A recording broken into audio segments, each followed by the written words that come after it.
आज देश में जितने भी विरोधी हैं उनकी नजर में देखें तो यूं लगता है कि सब कुछ गलत है। आज विरोधियों की नजर में मतदाता गलत, देश की संसद गलत, देश के प्रधानमंत्री गलत, देश का मंत्रिमंडल गलत, यहां तक कि देश की लोकतांत्रिक प्रक्रिया से चुनी गई पूरी सरकार गलत। कृषि कानून गलत, 370 का हटना गलत, जीएसटी लगना गलत, नोटबंदी गलत, मेक इन इंडिया गलत, स्टार्टअप इंडिया गलत, आत्मनिर्भर भारत गलत, राम मंदिर गलत, घुसपैठियों को हटाने के लिए कानून बनाना गलत, राफेल लाना भी गलत, सर्जिकल स्ट्राइक गलत, एयर स्ट्राइक गलत, सर्वोच्चतम न्यायालय भी गलत, न्यायालय के द्वारा गठित समिति गलत, समिति के सदस्य गलत, जियो गलत, जियो का टावर गलत, पतंजलि गलत, रामदेव गलत, मीडिया गलत, वैक्सीन गलत, पंडित दीनदयाल उपाध्याय ज्योति योजना गलत, यहां तक कि पूरा भारत देश गलत। और इनकी नजर में सिर्फ सही है तो मात्र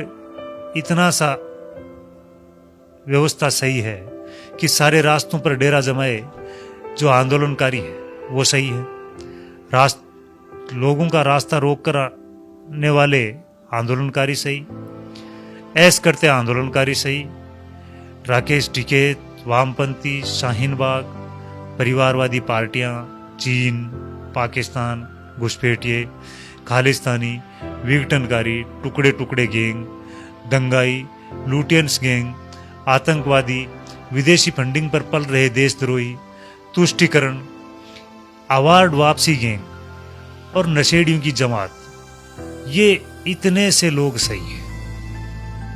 अब देखना पड़ेगा इस देश में सही और गलत की परिभाषा ही शायद बदलने। मैं आप सबसे राष्ट्रहित में यह आह्वान करूंगा कि हमारे देश में एक बाहुबली फिल्म आई थी।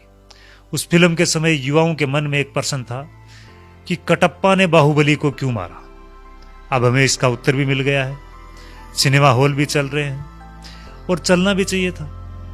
अब इस देश के लिए यह जानना जरूरी है कि जिस तरह से कटप्पा ने बाहुबली को क्यों मारा था, उसी तरह हमारे इस युवाओं को, हमारे देश की जनता को यह पता चलना चाहिए कि शहीद आजम भगत सिंह को समय से पहले फांसी क्यों दी गई, नेताजी सुभाष चंद्र बोस को क्यों और किसने मार डाला, अमर शहीद चंद्रशेखर आजाद की मुखबिरी किसने की, श्री लाल बहादुर शास्त्री को किसने और क्यों मारा, महात्मा गांधी की हत्या में वह क्या कारण थे, डॉक्टर श्यामा प्रसाद मुखर्जी की हत्या क्यों और किसने की, पंडित दीनदयाल उपाध्याय को चलती ट्रेन में क्यों मार के फेंक दिया गया। पता करो कि इस देश की आर्थिक, सामाजिक, शैक्षणिक और वैज्ञानिक रूप से सशक्त था, विश्वगुरु था, वो सब ज्ञान कहां और कैसे खत्म हो गया, कौन इसके लिए जिम्मेदार था। पता करो कि ईरान से इंडोनेशिया तक की भारतवर्ष की सीमाएं सिकुड़ कर इतनी छोटी कैसे हो गई, हमें कश्मीर से भी भगा दिया गया।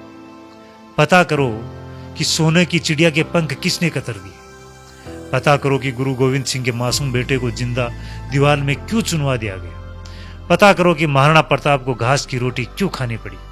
पता करो कि वीर मराठाओं की सेना को पानीपत की तीसरी लड़ाई में अब्दालियों से क्यों हारना पड़ा।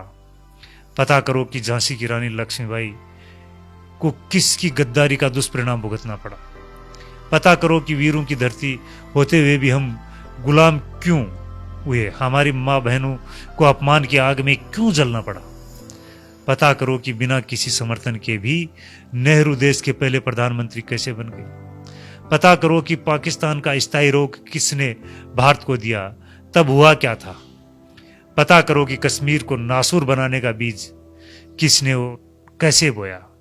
पता करो कि नेपाल के महाराजा के भारत में विलय पत्र के प्रस्ताव को 1952 में किसने और क्यों ठुकरा दिया।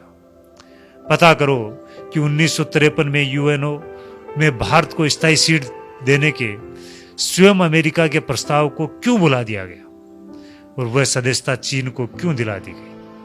पता करो कि सेना को हत्यारा नक्सलियों को क्रांतिकारी, जिहादी आतंकवादियों को भटका हुआ बेरोजगार और कहने वाला देश का सांसद कैसे बन गया? पता करो कि माँ दुर्गा की को वेश्या कहने का साहस कि किसी को कहां से आ जाता है। पता करो कि देवी देवताओं की नंगी तस्वीरें बनाने वाले को समर्थन कौन देता है।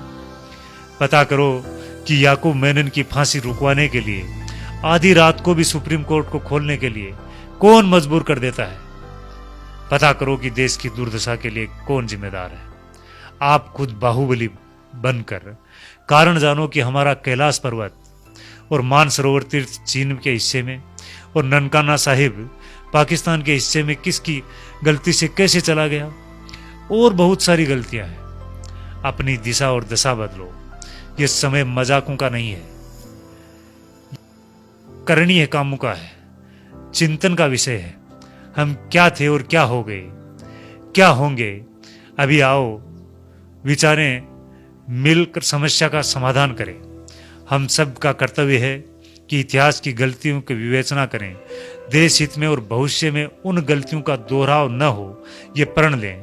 तभी हमारी मातृभूमि, हमारी संस्कृति, हमारा धर्म सशक्त, समृद्ध और सम्मानित होगा। जो सेकुलर जाहिल कहते हैं कि अस्थि मिटती नहीं हमारी, जाकर देख लें अफगान, पाकिस्तान और बांग्लादेश में बस्ती दिखती नहीं है तुम्हारी। जय भारत, जय हिंद।